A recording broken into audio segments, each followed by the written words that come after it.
जंगल में बहुत सारे गधे रहते थे और बड़े आराम से जी रहे थे। एक दिन लोमड़ी ने देखा उनको और उसके दिमाग में एक शरारत आई। उसने सोचा कि चलो क्यों ना मैं थोड़ी मस्ती कर लूँ इनके साथ। तो वो गधों के पास गई और उसने बोला कि भाइयों, मैंने ना अभी अभी सुना है कि जो तालाब में मछलियाँ रहती है ना, कल सुबह तुम्हारे ऊपर आक्रमण करने वाली है। अब गधे तो बेचारे गधे ही थे। उन्होंने आव देखा ना ताव देखा, ना किसी से बात करी ना कुछ, और डर के मारे गांव की तरफ भागने लगे।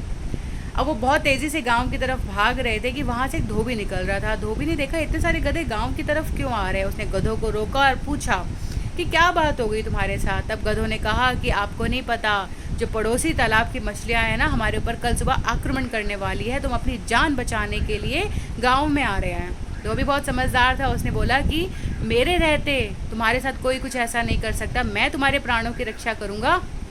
तुम मेरे साथ मेरे घर चलो, लेकिन बदले में ना तुम्हें मेरे लिए काम करना पड़ेगा। गधों ने कहा हम तुम्हारे लिए सारे काम कर देंगे, लेकिन तुम हमारी मछलियों से रक्षा कर लो। और धोबी जो था वो गधों को लेकर अपने घर चला गया। बस वो दिन और आज का दिन है कि गधे इसी विश्वास में जी रहे हैं कि उनकी रक्षा जो धोबी है वो मछलियों से कर रहा है, तभी उनकी जान बच पाई है। और जो धोबी है वो अपना काम निकाल रहा है। आज के समय में भी बहुत से लोग हैं जो गधों के समान है, जो इस विश्वास में जी रहे हैं कि जो सामने वाला है वो उनकी मछलियों से रक्षा कर रहा है, और इसी रक्षा के बदले में वो उनके लिए गधों की तरह काम करने में लगे हुए हैं।